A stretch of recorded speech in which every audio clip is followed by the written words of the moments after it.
अच्छा बोले। माता लोग सबसे ज्यादा कथा भी होने राजा भी बोले आई तो मामले थोड़ा कमजोर अड़ी जाए अगर भारी हो जाती एक शरीर को तो आई चला गया सुर में आ गया। अब आई राधे राधे नहीं खाते आई तो राधे राधे तो तेज आवा लगी कहीं तो असर पड़ी होना फिर अति गुरु जी कह रहा कि हाँ कहीं तो एकाध शब्द तो पड़ी को असर। अब आप ही बोलो जोर से राधे राधे। अबे थोड़ा सा लगी रहो ना देखो पढ़ना बैठा है। तो इस प्रकार मनु जी महाराज सदैव भगवान का पूजन करते भगवान का ध्यान करते संध्या वंदन करते और इतने में सृष्टि क्रम जब उनको बता रहे तो उनके मध्य में जब सुखदेव जी महाराज परीक्षित जी को ये कथा सुना रहे कि मनु जी महाराज और ये हुआ उनके बीच में उन्होंने एक शब्द बताया कि हिरण्याक्ष नाम का राक्षस था।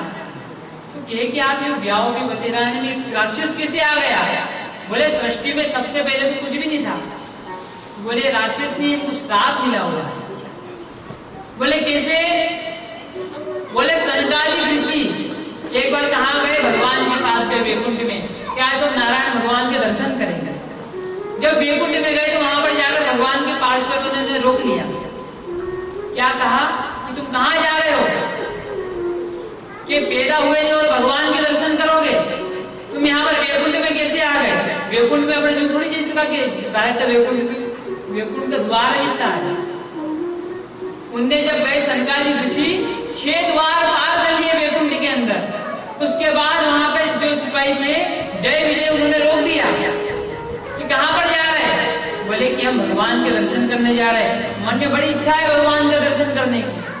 बोले कि भगवान का दर्शन इतनी आसानी से कर लूंगा? करोगे इतनी आसानी से दर्शन? अच्छा अपन इतनी आसानी से कोई कहते जैसे अपन यहाँ पे उज्जैन की बात सुनो आप सब उज्जैन गया होगा सब। गोपाल मंदिर दर्शन गया गोपाल मंदिर कराते गाड़ी बैठी हाँ भगवान दिखी की आवाज गाड़ी में बाहर से दिख जाए दर्शन हो जाए गोपाल मंदिर वहां चलो बाबा महाकाल के पास जाओ मालूम पड़ जाए फोन जमा करे फिर वहां घूमे चक्कर कहीं तो पाछे वहां लग जाए तो वही चीज के ऊपर कदर रह जाए। आई की तरफ गोपाल जी की थोड़ी अपनी कदर कि डायरेक्ट दिखी रहता हो जय गोपाल जी की कदर तो बाबा महाकाल की है कि मैं भी घुमाने पहला तो फोन मारे परेशान से लोग लाइन में लगो वहाँ लाइन में लगो फोन जमा करो तो फोन जमा 15-20 मिनट तो माल आ गया लाइन में बैठे आओ आजा भगवान का दर्शन करवाने जाओ दर्शन करें फिर फोन ले लाइन में लगो तो वहाँ की कदर इज्जत करें को आज तो बड़ा आनंद से दर्शन किया।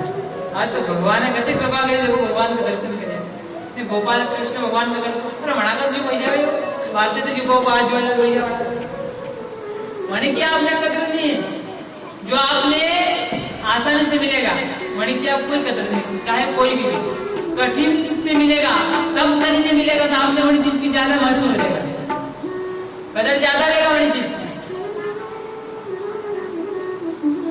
बोले राधे राधे। तो इस प्रकार सृष्टि क्रम बता रहे राक्षस के बारे में ये कहां पर आ गया? बोले जय विजय जो जिन्होंने सनकादि ऋषि को रोक लिया तो सनकादि ऋषि ने श्राप दे दिया जय विजय को कि तुम वैकुंठ के पार्षद हो। कहाँ के हो? वैकुंठ के भगवान के पार्षद होने के बाद भी तुम्हारे मन में अभी भेदभाव कि तुम अभी तक भगवान के पास नहीं आ सकते। ये भेदभाव तुम्हारे अंदर कैसा है?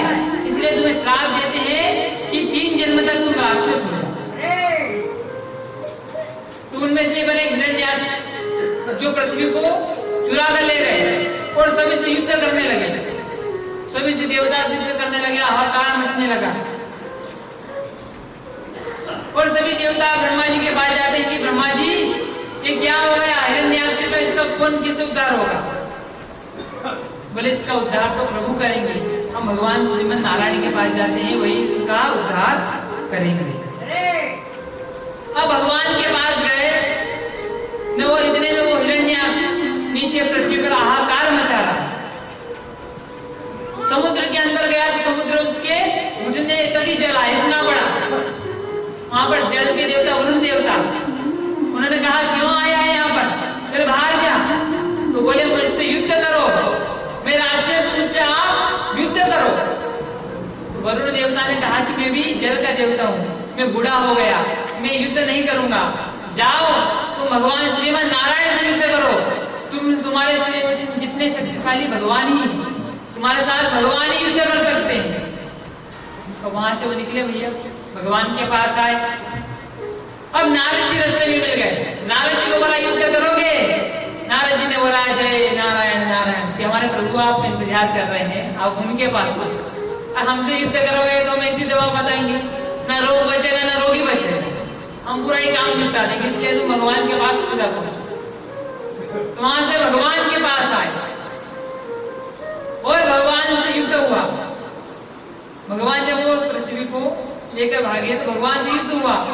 तो देवता चिंता में हो गए कि क्या होगा। हिरण्याक्ष ऐसा नहीं कि कुछ भगवान का भी युद्ध हो रहा, कभी भगवान गिर रहे, कभी हिरण्याक्ष गिर रहा, सभी देवता चिंता में हो रहे। और भगवान ने देखा कि सभी देवता चिंतित हो रहे, तो भगवान ने एक मुट्ठी बंद करी और एक मारा वही तो उसका गोविंदाय नमो नमः हो गया। गोविंद भगवान की। अब भगवान ने उनका उद्धार तो कर दिया, उनने उद्धार कर दिया। जब भगवान का हाथ से मरना बहुत पुण्य की बात है। अपन भले ही कहा कि रावण ने जीवन में पाप किया, पुण्य किया, लेकिन ये मर्या गणे का हाथ से।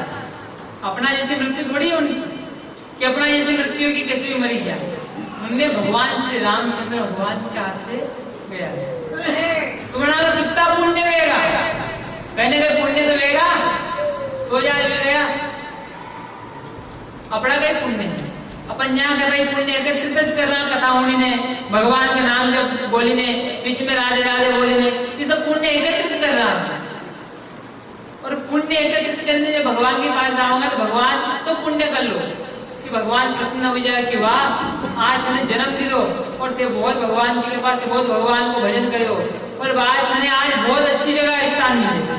ये सो कहते कम से कम इतो धन तो कमाओ, अपने यहाँ 10,000 रुपया कमाओ, 400 रुपया यहाँ कमावा ना, अपने अमेरिका में जाओ तो 5-10 रुपया मिले, वहाँ 400 मिले कि नहीं मिले, कम बन जाए वहाँ महंगो है अपना। तो अपने यहाँ अगर 10-12 भगवान के नाम कराना तो बड़ा निमाने को फल मिलेगा। आप बोलिए राधे राधे, क्यों राधे राधे बोलिए राधे राधे। अब आपका खाता में जमा होगी, देखो आए बड़े समय पे राधे राधे आपका खाता में जमा होगी, ऊपर जमा हो आपके हर आपकी एक चीज। आप गलत काम कर रहा वो भी वहां पे लिखे लो डायरी में, आप सही कर रहा वो भी कर रहा, आप पुण्य कर रहा वो भी सब परमात्मा के पास है, हर चीज है। तो इस प्रकार से आगे कथा बता रहे कि जो महाराज मनु थे उन्होंने अपनी पुत्री का विवाह कर्दम के साथ कर दिया। अब विवाह विधि विधान के साथ किया, 3 दिन के अंदर लाड़ी भी आ गई। ब्रह्मा जी ने कहा भगवान की कृपा हुई। और अब जब समय बीता, अब मनु जी ने सोचा कि अब जाना चाहिए। मनु जी ने सोचा कि अब पुत्री को कुछ दहेज देना चाहिए। क्या देना चाहिए? दहेज, कुछ धन दे दे, उनका घर भी अच्छा चले। मन में जब ऐसा विचार आया तो उन्होंने बहुत दहेज दिया, गाड़ियां भर भर के सोना चांदी सब दिया।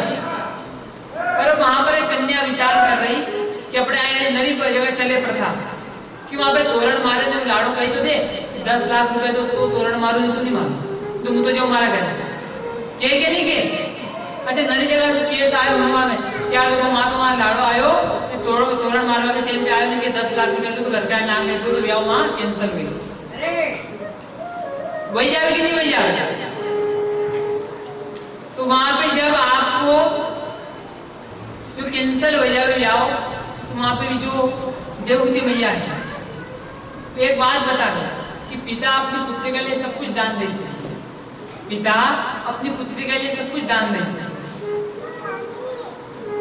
अब एक व्यक्ति दहेज मांगे ऐसे कि सारे पापा ने की जगह दहेज में 10 लाख रुपया ब्याह से मिला, बातचीत करेगी पिताजी से बोलना कि मैं शादी तब करूंगा जब मुझे दहेज में 10 लाख रुपए मिलेंगे।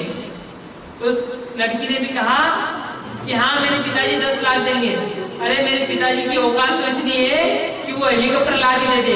अगर तुम्हारे पिताजी की औकात हो तो उसमें हवाई पट्टी बनवा के बता दो तुम्हें। तुम्हारे पिताजी की औकात खाली हो तुम बड़े तो उड़ाओ हम सब ले आओगे। पिता सब कुछ कर सकता है अपनी पुत्री की। पापा की लाड़ की ज्यादा रहती है।